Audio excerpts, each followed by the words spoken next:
Homens maus são valorizados. Homens bons são desvalorizados. A verdade sempre triunfa? Descubra a resposta para isto na apresentação do pastor Mark Finley. Finalmente salvos. Nós temos estudado o livro de Daniel e nós estamos no 8º capítulo do livro de Daniel. Em Daniel, capítulo 7, vimos que um forte pequeno chifre iria surgir. Um poder político-religioso que sairia do Império Romano. E este poder iria mudar a palavra de Deus pela tradição, a lei de Deus pela lei dos homens, os ensinamentos divinos por ensinamentos humanos. E finalmente modificaria a própria lei do grande Deus. Mas chegando ao final do capítulo 7 de Daniel, abram suas Bíblias apenas por alguns minutos no capítulo 7 de Daniel.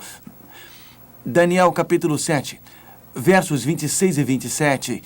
Daniel viu os eventos terrestres.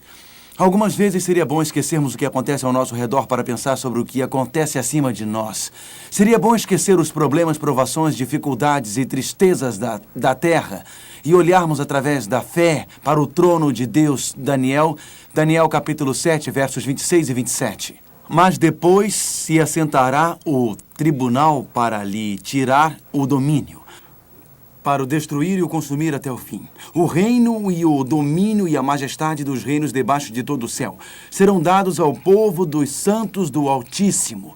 O seu reino será reino eterno, e todos os domínios o servirão e lhe obedecerão. Daniel 7 termina como uma pulsação de alegria e harmonia batendo através do universo. Daniel 7 termina com toda a raça humana obedecendo e servindo a Deus. A Bíblia diz, e todos os domínios servirão e obedecerão a Ele. Quando Deus criou a terra no Jardim do Éden, Adão e Eva foram criados para servir a Deus. Foram formados para obedecer a Deus. Foram criados para agradar a Deus. E chegou Lúcifer. E então ele disse, isso não faz diferença se você comer do fruto da árvore do bem ou do mal ou não. Que diferença uma árvore pode fazer? Adão e Eva foram completamente enganados pelo pai do mal e tomaram o fruto da árvore do bem e do mal. Como resultado, eles perderam o jardim do Éden. Eles tornaram-se rebeldes. O nosso planeta é rebelde. Nosso mundo é um mundo de destruição. Adão e Eva pecaram e abriram as portas para sofrimentos, morte, desastres, angústia e tristezas, desgraças para esse mundo. Jesus veio. E Jesus veio para revelar que homens e mulheres, vivendo neste mundo com todas as tentações de Satanás, ainda poderiam ser leais e obedientes a Deus. Na verdade, em João capítulo 8, verso 29, por favor, peguem suas Bíblias e abram João capítulo 8, verso 29. Em João 8, 29, encontramos o lema da vida de Jesus. Em um mundo desobediente, Cristo foi obediente.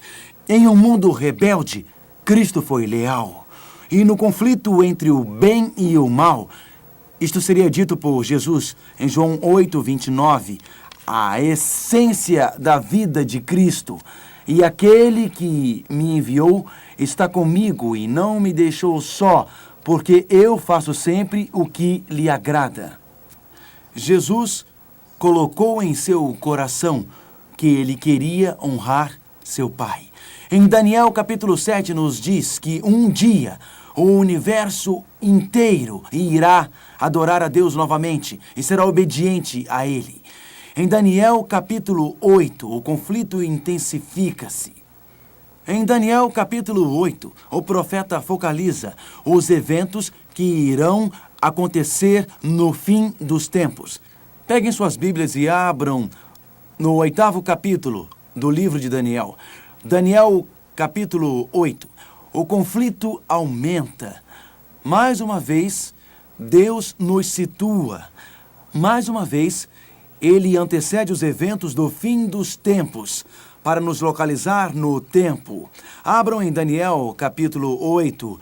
Talvez uma pequena revisão irá localizar em nossas mentes, onde estamos em Daniel, capítulo 8. Vocês se lembram que em Daniel, capítulo 2, estudamos a profecia da grande estátua onde havia metais.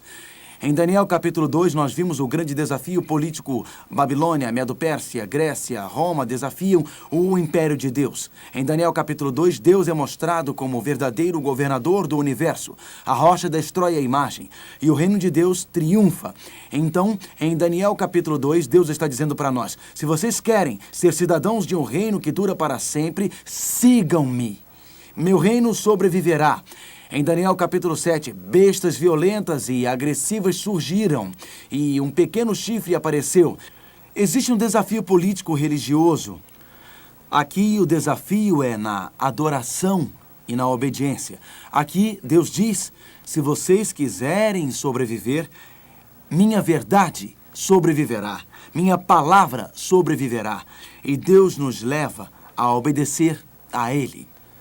Em Daniel capítulo 8, os animais aqui usados para representar as nações não são, nesse caso, animais ferozes, não são mais o leão, o urso, o leopardo e o dragão. Na verdade, vamos ler em Daniel capítulo 8, começando por Daniel capítulo 8, verso 3. Daniel 8, verso 3. Então eu levantei os olhos e vi, e eis que um carneiro estava diante do rio, o qual tinha 2 chifres. E os 2 chifres eram altos, mas um mais alto do que o outro, e o mais alto subiu por último. Vi que o carneiro dava amarradas para o ocidente, para o norte e para o sul, e nenhum dos animais lhe podia resistir. Agora, verso 4. Estando eu observando, eis que um bode vinha do ocidente sobre toda a terra, mas, sem tocar no chão, este bode tinha um chifre notável entre os olhos. Dirigiu-se ao carneiro que tinha os 2 chifres. Agora percebam o carneiro e o bode. O carneiro abaixa a cabeça e o bode também abaixa a cabeça e eles acabam brigando. E o carneiro vence o bode. Uma coisa necessária a ser considerada: o carneiro e o bode eram animais usados no ritual do santuário. Vamos relembrar o ritual do santuário por alguns instantes, porque Deus queria nos dizer alguma coisa através do simbolismo do carneiro e do bode. Ele queria que nós soubéssemos que, mesmo antes de começar a estudar esta profecia, ele estava apontando para o santuário. Supondo que vocês vão viajar, eu digo a vocês que antes de chegar, vocês irão cruzar uma ponte, depois cruzar um rio, e irão encontrar uma curva, e depois irão encontrar um lago, e depois do lago, irão encontrar uma montanha. E quando chegarem perto da ponte, dirão: estamos chegando perto. E vocês veem o lago e depois dizem: estamos mais perto. Vocês veem a montanha e dizem: já estamos lá. Os símbolos que eu dei para vocês estavam apontando para o fim desta viagem. Então o carneiro e o bode eram animais do santuário. Vamos recordar o ritual do santuário. Se uma pessoa pecasse, ela oferecia um sacrifício. Deveria trazer um cordeiro que deveria ser perfeito, deveria ser sem manchas. Por que deveria ser perfeito e sem manchas? Quem seria representado pelo cordeiro? Cristo. Jesus pecou alguma vez? Jesus nunca pecou, mas Jesus se tornou pecador em nosso lugar. Jesus tomou o nosso lugar no pecado. Então Jesus, o Cristo perfeito, era representado pela ovelha perfeita e sem manchas. Nós não podemos vir até o santuário sem um sacrifício. O santuário nos leva para o lugar santíssimo, onde entre as asas dos anjos se manifesta a glória da presença de Deus. Nós não podemos nos aproximar de Deus sem termos a nossa oferta. Somos pecadores, nos rebelamos contra Deus, por isso vimos com os nossos sacrifícios. Nós oferecemos sacrifícios, porque foram os nossos pecados que levaram Cristo à cruz. Nós viemos como culpados, como condenados, mas oferecemos os nossos sacrifícios. Saímos do santuário cantando, a angústia dos nossos pecados sai dos nossos ombros. Se você veio a essa reunião com culpa, ou medo, ou condenação, na sua mente, imagine o seu Cristo, o seu Cordeiro, morrendo na cruz. Imagine seus braços abertos por você, o seu sangue escorrendo das suas mãos e da sua fronte. E na sua imaginação, mesmo que você esteja sentado aqui, diga ao Senhor: perdoe-me. A Bíblia diz que se confessarmos os nossos pecados, Ele é fiel e justo para nos perdoar. O peso da culpa pode sair dos seus ombros exatamente agora. Ele é o Cordeiro que foi morto por você. Seu sangue jorrou por você. Nós nos aproximamos dele. Nos aproximamos de Deus através de Cristo, mas o sacerdote pega o sangue e ele entra no santuário. E ao entrar no santuário com o sangue do animal, ele esparge este sangue bem na cortina. O sacerdote representa o pecador, portanto, na minha imaginação, eu me lembro, quando eu peco, quando eu me irrito, quando eu fico nervoso, quando eu sou impaciente, quando eu sou desonesto, eu me lembro de Cristo na cruz morrendo por mim. Ele é o meu cordeiro expiatório. Daí eu me lembro de Cristo subindo aos céus e diante da lei que eu quebrei, ele levanta seus braços e abre suas mãos machucadas. Ele é o meu sumo sacerdote. Eu preciso de um cordeiro que morreu e eu preciso de um sacerdote que vive. Jesus representa você diante do trono de Deus. Seu coração está quebrantado, você está muito angustiado, a nossa dor chega a Jesus. Ele recebe todas as nossas dores, desilusões, nossos sofrimentos. Nós temos um representante no santuário celeste, nós temos esse representante. A Bíblia diz, ele vive para interceder por nós. E a Bíblia diz, prostremo-nos diante do trono da graça, onde nós achamos ajuda na hora da necessidade. Algumas vezes já passou por necessidades? Se tem algum problema na vida, vá a Cristo e Ele é o seu sacerdote no santuário. Mas sigamos. Uma vez ao ano acontecia a festa especial, a festa da purificação do santuário. Nós vamos estudar mais sobre isso. O cordeiro e o bode eram animais usados para um sacrifício especial feito no último dia da festa da purificação do templo, no dia do julgamento. Por que Deus mudou o simbolismo usado anteriormente das 4 bestas ferozes para 2, o cordeiro e o bode, para representar 2 nações que ele já havia representado antes? Por esse motivo, quando você começa a ler o capítulo 8, Deus quer que você perceba que quando ele usa o cordeiro e o bode é porque ele está apontando para o fim dos tempos, para o juízo final, para a purificação do templo. Peguem suas Bíblias e abram em Daniel capítulo 8. Deus está nos localizando. Deus está dizendo, eu estou lhes dando alguns sinais para mostrar para onde vocês estão indo. Então, Daniel capítulo 8, versos 3 e 4, lemos sobre o cordeiro e o bode, mas quem representavam o cordeiro e o bode? Naturalmente, uma besta representa um reino e Deus usou estes 2 animais para nos mostrar o santuário. Mas leiamos Daniel 8, versos 20 e verso 21. Daniel 8, versos 20 e 21. Aquele carneiro que viste com 2 chifres são dois reis. Quem são esses 2 reis, por favor? Da Média e da Pérsia. Mas o bode peludo é o rei de onde? Da Grécia. E o chifre grande que tinha entre os olhos é quem? O primeiro rei. Quem era o primeiro rei da Grécia? Alexandre o Grande. Isso, muito bem. Então o cordeiro representava a Medo-Pérsia. E o bode representava a Grécia e o primeiro rei representava Alexandre. Porém, lembrem-se que Deus usou esses animais especiais porque este capítulo é sobre o santuário. E é sobre o fim dos tempos no santuário. E estes animais simbólicos sempre entram no santuário no fim dos tempos, mas eles representam a Medo e a Pérsia, e eles representam a Medo-Pérsia e a Grécia. Os animais do santuário mostram que Deus não irá falar sobre um desafio político, mas ele irá falar sobre um desafio religioso. Nós vimos em Daniel 2, Satanás atacando a autoridade de Deus. Então, em Daniel 7, nós vimos Satanás atacar o reino de Deus. Mas em Daniel 8, temos Satanás atacando a verdade de Deus no fim dos tempos. Daniel capítulo 7 nos conduz para dentro do capítulo 8. O cordeiro e o bode são animais do santuário. Destes 2 animais, o cordeiro possuía 2 chifres. Por que será que o cordeiro possuía 2 chifres? Porque qual nação derrotou a Babilônia? Medo-Pérsia. E a Bíblia diz... Vejamos como a Bíblia é clara sobre isso. Eu não quero que vocês percam essa passagem. Vejamos como a Bíblia é específica. Nem sempre as profecias são tão específicas. Daniel 8, verso 3. Então levantei os olhos e vi, e eis que um carneiro estava diante do rio, o qual tinha 2 chifres. O cordeiro é a Medo-Pérsia. E os 2 chifres eram altos, um mais alto do que o outro. E o mais alto subiu por último. Temos 2 chifres. Um maior... E o maior surgiu por último, Pérsia. E a Pérsia, o maior, dominou sobre Medo. Surgiu por último, exatamente, os persas, que eram mais fortes do que os medos. E estes persas surgiram depois, como foi profetizado. Vejamos a clareza do próximo verso 4. Vi que o carneiro dava amarradas para o ocidente, para o norte e para o sul. Então, a Grécia pressiona para o ocidente, para o norte e para o sul. Aliás, a Medo-Persa pressiona para o ocidente, para o norte e para o sul. Daí lemos sobre o bode no verso 5. Estando eu observando, eis que um bode vinha do ocidente. Exato, sabemos que o Império Grego surgiu exatamente do ocidente. Lembram-se quando o Império Grego lutou com o Império Medo-Persa?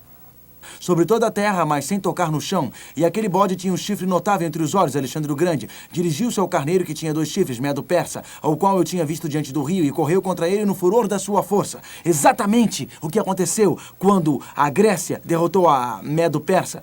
E vejam, verso 8. Viu chegar perto do carneiro, e enfurecido contra ele o feriu, e lhe quebrou os 2 chifres. O bode representa a Grécia. E o chifre maior representa quem? Alexandre o Grande. E quando ele se tornou muito forte, o chifre maior Alexandre, o que aconteceu com ele? Ele morreu. E no lugar dele... Lembram-se do leopardo com 4 cabeças em Daniel 7? No lugar de Alexandre, quem apareceu? 4 o quê? Vocês são bons estudantes! 4 generais que tomaram conta do império. Notem o que diz a última parte do verso 8, a última parte. E em seu lugar saíram 4 chifres notáveis para os 4 ventos do céu. Assim como o leopardo, em Daniel 7, representa a Grécia, assim como as asas do leopardo representam uma conquista rápida, assim como as 4 cabeças do leopardo representam os 4 generais do reino de Alexandre, Cassandro, Ptolomeu, Licímaco, Silenco, também o bode que corre tão rápido e não toca o chão representa Alexandre o Grande.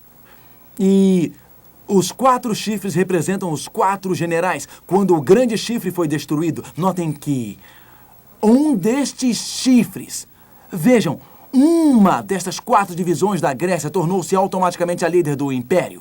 Um deles fez isto. E então, um destes chifres, isto é, um dos chifres era um pequeno chifre. Nós lemos sobre um pequeno chifre. Nós lemos sobre um pequeno chifre em Daniel capítulo 7, lemos sobre isso.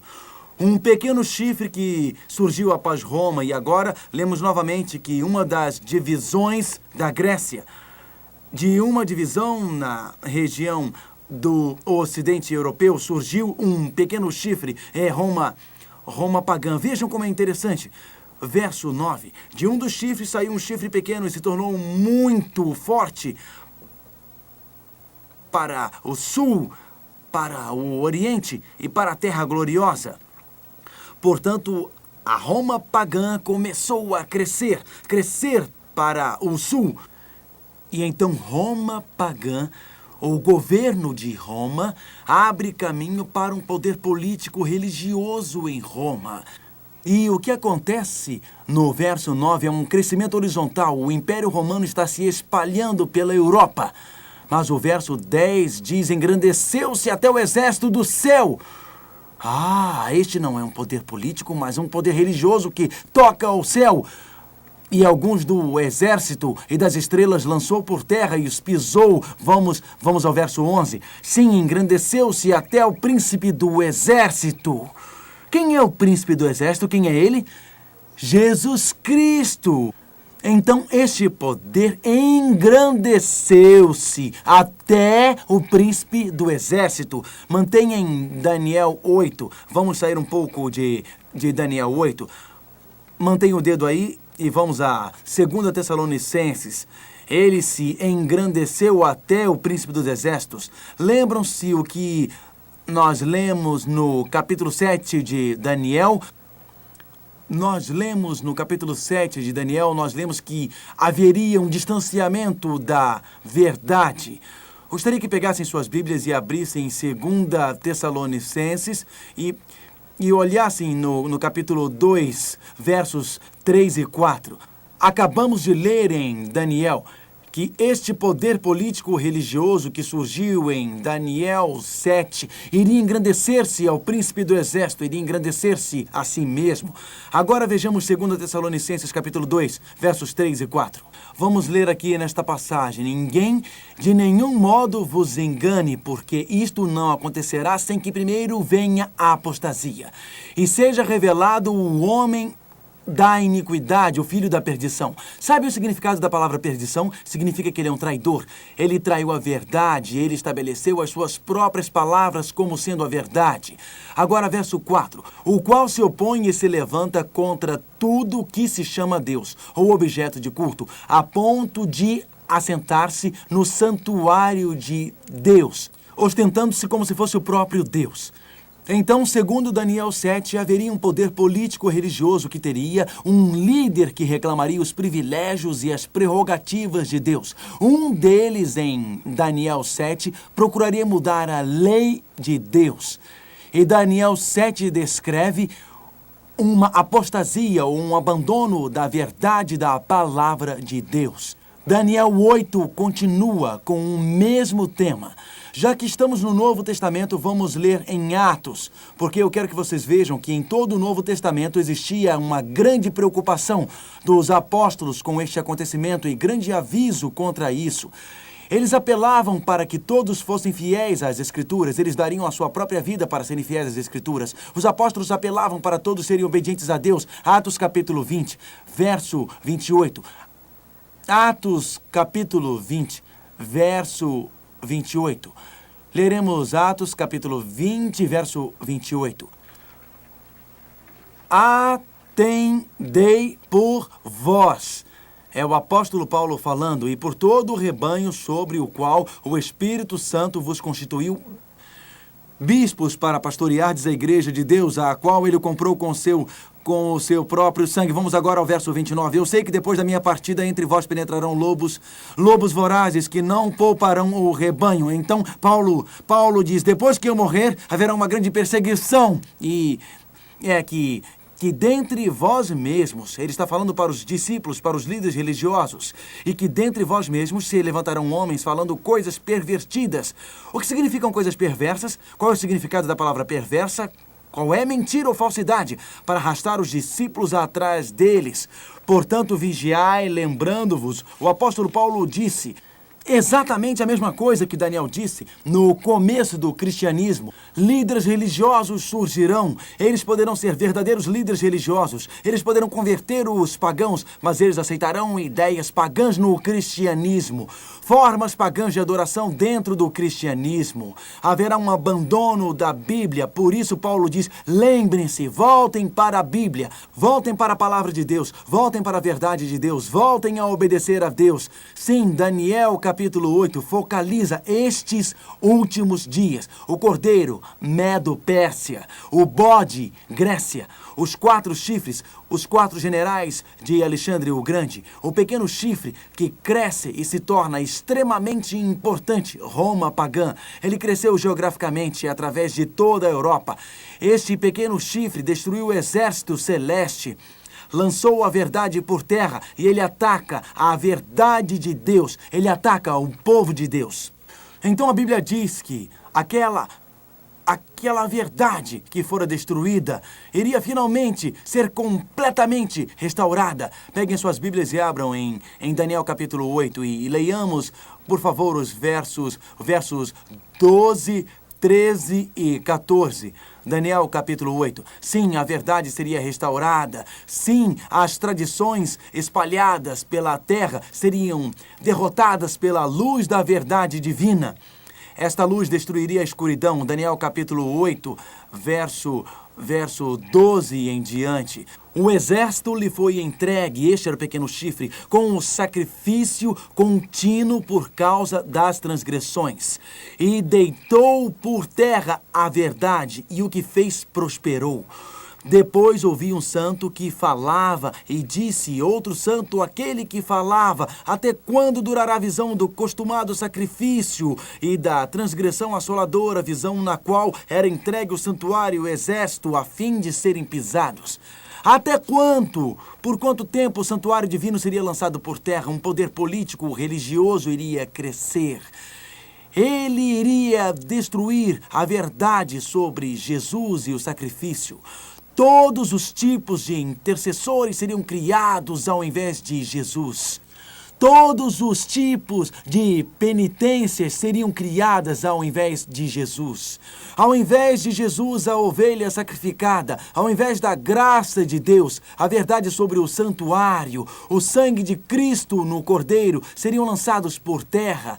A verdade sobre Jesus, o único intermediário entre Deus e os homens, seria lançada por terra.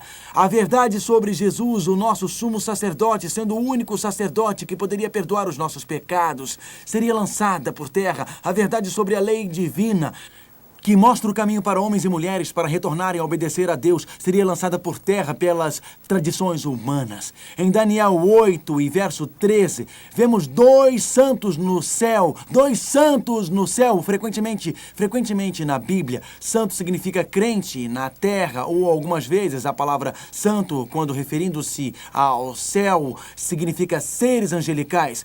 Por isso aqui, Daniel já havia falado sobre dois anjos, portanto a palavra santo significa santo ou seres santos. Se você tem uma tradução moderna da Bíblia, provavelmente diz assim, santos que falavam. Dois seres santos estavam conversando e um olha para o outro e pergunta até quando a verdade sobre Jesus será lançada por terra? Até quando a verdade de Jesus como nosso Salvador, de Jesus como único que perdoa, aquele que derramou seu sangue? Até quando a verdade de Jesus como o nosso sacerdote que nos representa diante de Deus? Até quando isso será lançado por terra? Até quando as leis humanas tomarão o lugar das leis divinas? Até quando? Esta é a pergunta. E o verso 14 responde. Ele me disse, verso 14, até 2.300 tardes e manhãs e o santuário será purificado. Até 2.300 tardes e manhãs e o santuário será purificado. A verdade divina será levada para toda a terra, revelando que Jesus é o Cordeiro, que Jesus é o sacerdote, que Jesus é o caminho para a obediência da sua lei. No final deste período de 2.300 dias, os erros seriam purificados. No juízo final de Deus na terra, a luz celeste brilharia sobre toda a terra, sobre os seres humanos antes do fim do tempo. E eles saberiam tudo sobre Jesus, o Cordeiro sacrificado, saberiam que Jesus é o sacerdote, saberiam que Jesus é o único que perdoa, saberiam de sua misericórdia e de seu poder, saberiam sobre sua obediência e sobre a lei de Deus. Percebem que no fim do tempo tudo é sobre Jesus? Mas, e sobre esses 2.300 dias, eu estou meio confuso aqui, porque a Bíblia diz até 2.300 tardes e manhãs e o santuário será purificado. Portanto, existem três coisas. Existe um período de tempo, 2.300 dias. Existe um lugar, o santuário, e existe um evento, a purificação deste santuário. Mas se contarmos 2.300 dias dos dias de Daniel, quantos anos seriam? Se são dias literais, 2.300 dias, quantos dias temos em um ano? Alguns sabem. Quantos dias? 365. Então, estes são apenas 2.300 dias, e se forem literais, seriam um pouco mais de 6 anos. Mas o anjo disse algo para Daniel que me confunde muito. Leiamos Daniel, capítulo 8. E verso 17. Daniel 8, verso 17. Se estes são anos literais, desde os dias de Daniel, eu me confundiria com o que o anjo disse para Daniel em Daniel 8, 17. Veio, pois, para perto de onde eu estava. Ao chegar ele, fiquei amedrontado e prostrei-me com o rosto em terra, mas ele me disse, entende, filho do homem, pois esta visão se refere ao tempo do fim, quando esta visão sobre a purificação do templo aconteceria realmente, em qual período de tempo? Para o fim do tempo. Agora, notem que, novamente, no verso 19, ele diz, eis que te farei saber o que há de acontecer no último tempo da ira, porque esta visão se refere ao tempo determinado do fim.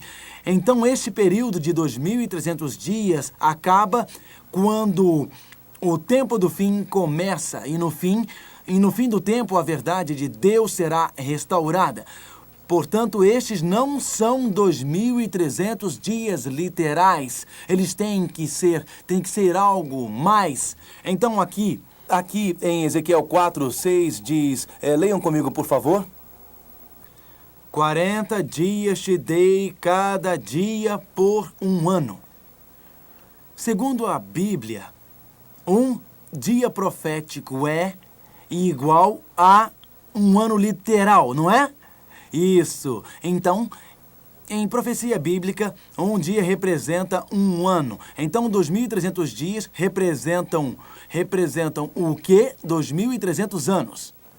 Não iremos nesta fase determinar quando começará o julgamento ou quando estes 2.300 dias começam, porque nesta fase eu quero focalizar os fatos e no capítulo 9 nós iremos determinar exatamente quando começa o fim dos tempos, exatamente quando o juízo final irá começar, exatamente quando começa este período chamado de purificação do santuário. Mas nesta fase, um anjo disse para o outro: quando a verdade sobre Jesus, o nosso Cordeiro sacrificado, sobre a sua misericórdia e perdão e sobre o sacerdote que vive por nós no céu e sobre a obediência e sobre o santuário será revelada. E ele disse: no fim de 2.300 dias ou anos, no fim dos tempos, haverá uma grande restauração da verdade.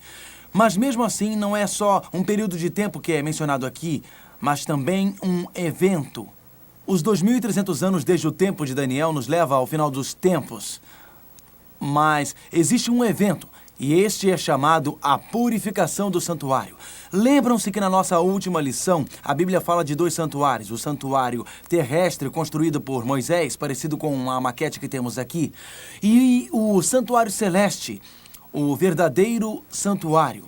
Este santuário foi estabelecido por Deus. Então, a pergunta é: qual é o significado da expressão em Daniel 8,14, purificação do santuário?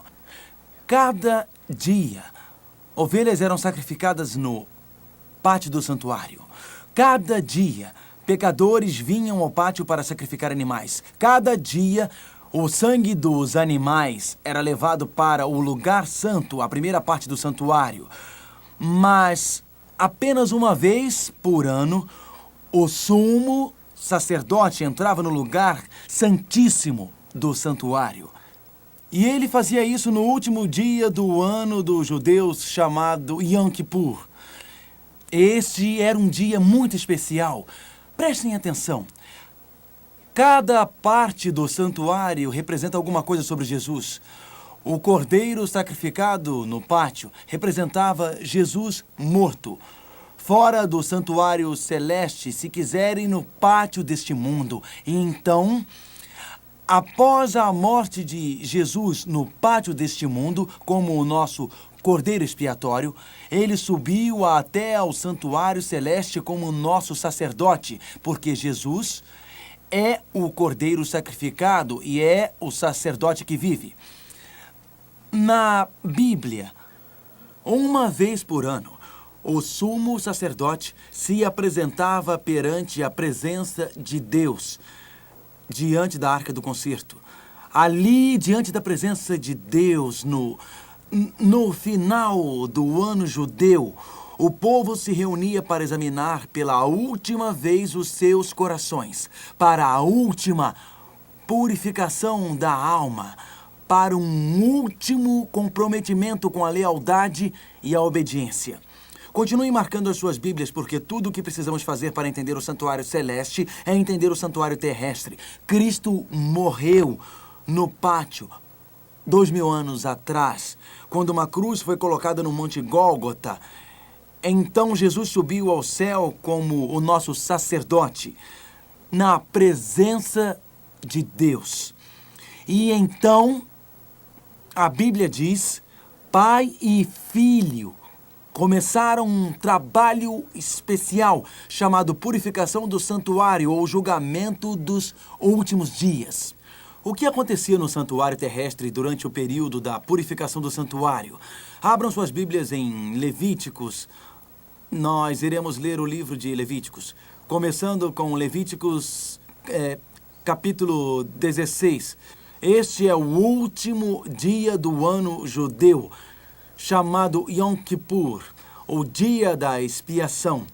Levíticos capítulo 23. Leremos o verso 30. Aliás, Levítico 16, verso 30. Levítico 16, verso 30. Leremos o verso 23 logo. Levítico 16, verso 30.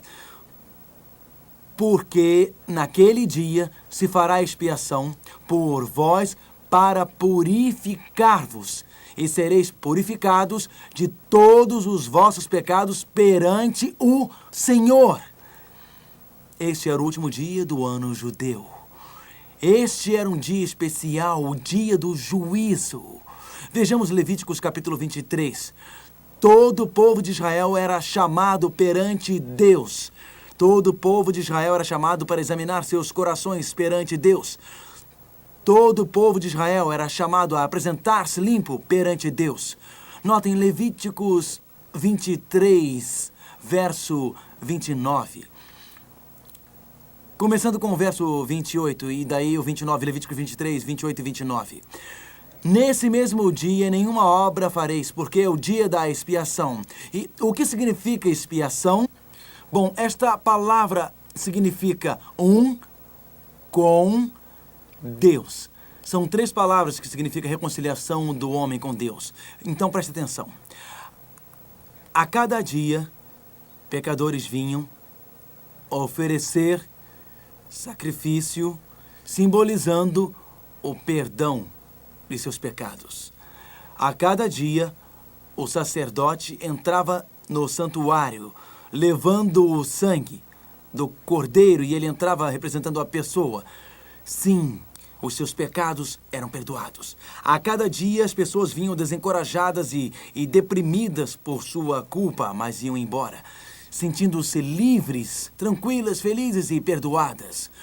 Uma vez por ano, o sumo sacerdote entrava no santuário e se apresentava perante o lugar santíssimo. Enquanto ele se apresentava perante a arca do concerto, todo o povo estava reunido ao redor do santuário, e eles vinham de suas tendas e reuniam-se ao redor do santuário e se ajoelhavam e oravam dizendo: ó Senhor, nós te amamos e queremos ser perdoados pelos nossos pecados, queremos ser completamente obedientes a Ti, queremos ser um com Deus, o que quer que seja que o Senhor nos peça, nós queremos ser completamente obedientes a Ti, nós queremos fazer o que Tu quiseres, Senhor. Nós queremos Te agradar, qualquer caminho que o Senhor nos mostre, queremos ser obedientes. Jesus disse: no fim dos tempos, após 2.300 dias, o santuário será purificado. Em algum momento durante o tempo do fim, algum momento antes que estes 2.300 dias terminem, uma expiação iniciar-se-á quando o tempo do fim começar, quando o juízo final começar. Mas em algum momento, quando o julgamento começar, no final dos tempos, Deus fará um último apelo aos homens e mulheres para irem a Ele e provarem a sua misericórdia. Um apelo para homens e mulheres provarem a sua graça, para homens e mulheres abrirem seus corações para Ele, porque Cristo será exaltado perante todo o mundo como Salvador do mundo novamente. A luz irá alcançar os confins da terra. Jesus Cristo será exaltado sobre todas as ideologias, sobre todas as tradições, sobre todas as religiões. Cristo será exaltado novamente como Cordeiro sacrificado, sob a luz da purificação do santuário, sob a luz do juízo final, sob a luz da última exaltação de Cristo. Cristo será exaltado como sumo sacerdote, aquele que nos conhece, aquele que nos entende, aquele que conhece todas as nossas preocupações e males, o sacerdote que representava o povo. E antes do fim dos tempos, Cristo será representado como sumo sacerdote que nos conhece, que nos entende, que conhece os nossos desânimos, os nossos desejos, solidões e depressões. Este Cristo será visto diante do trono de Deus, nos representando. Seu nome está no coração. Seu nome está em sua mente. O seu nome está diante do trono de Deus com o seu sumo sacerdote. O sumo sacerdote judeu representava o povo. Cristo, o nosso sumo sacerdote, nos representa. Mas nos últimos dias, o santuário seria purificado. Toda a poluição religiosa produzida pelos homens seria completamente destruída. Todos os erros feitos por homens seriam descobertos. As falsidades ensinadas por professores religiosos seriam descobertas e banidas do santuário celeste. Nos últimos dias se ouviria o último apelo de Deus para realmente serem obedientes. O apelo do santuário, o apelo de Daniel, é o apelo de Jesus como nosso sacerdote, para amá-lo, para obedecê-lo, para servi-lo e para darmos nossas vidas a Ele. É o chamado de Jesus, o nosso Salvador, para os nossos corações. Agora, não importa quão distantes estejamos dele, não importa quanto nós o desapontamos, não importa quanto o nosso coração duvidou, o chamado de Daniel capítulo 8 é para que nós voltemos para Jesus. O apelo de Daniel 8 não é para nos unirmos em um santuário terrestre, mas é para nos ajoelharmos em nossos quartos à noite, perante o grande santuário celeste, porque esta aqui é apenas uma maquete do grande original lá do céu. Ajoelhar-se lá, imaginando Cristo como nosso sumo sacerdote, dizendo para nós, diante do universo, que somos seus filhos. É um apelo para aceitarmos Cristo como Salvador, para abrirmos nossos corações para Ele, para aceitar a sua grandeza, misericórdia e perdão, para aceitar o seu poder para mudar as nossas vidas, que nos fará obedientes e nos dará forças para seguirmos a sua lei. O apelo de Daniel 8 é o apelo para ser feito para homens e mulheres que criaram religiões, criaram tradições, para abrirem os seus corações para este Cristo. Vocês já jogaram alguma vez na loteria? Não precisam levantar as mãos. Já ganharam? Já ganharam na loteria? Steve ganhou. Steve ganhou a loteria no estado de Ohio, não muito tempo atrás. E quando Steve ganhou, ele recebia $107 mil por ano para sobreviver. Não é nada mal. É uma boa soma, não é? Mas sabe de uma coisa que descobriram sobre pessoas que ganham na loteria? Frequentemente, a sua vida se torna amarga, porque qualquer pessoa quer ser o seu parente. Porque quer uma parte do seu prêmio. Steve não ganhou só uma vez. A primeira vez recebia 107 mil, 2 anos mais tarde ganhou novamente. Recebia 20 mil e esta foi só uma pequena soma. Kim e sua esposa, aliás, Steve e a sua esposa Kim eram casados há 17 anos. Mas ele não sabia que nos últimos 2 anos ela se encontrava com outro homem. E ela queria o divórcio, mas ela queria descobrir como conseguir os 107 mil por ano, porque ela não queria divorciar-se de Steve e perder todo aquele dinheiro. Ela não queria a Steve, mas queria o seu dinheiro. Então ela decidiu contratar um assassino por $500 para matar o seu marido. E assim ela conseguiu o dinheiro. Ela estava ao telefone com o seu, eu ia dizer amante, mas com o assim chamado amante, contando sobre o seu plano de contratar um homem por $500 para matar o seu marido. E assim os dois teriam dinheiro para viverem felizes para sempre. Eu disse felizes para sempre. Porém, o seu filho de 21 anos, o filho de Steve, ouviu a sua mãe falando com o amante pelo telefone sobre o assassinato que mataria o pai dele. Então o filho foi até o pai dele e disse: pai, eu tenho que lhe dizer uma coisa. Mamãe não é fiel a você. E ela está contratando alguém para te matar. E o pai ficou completamente chocado. Completamente chocado.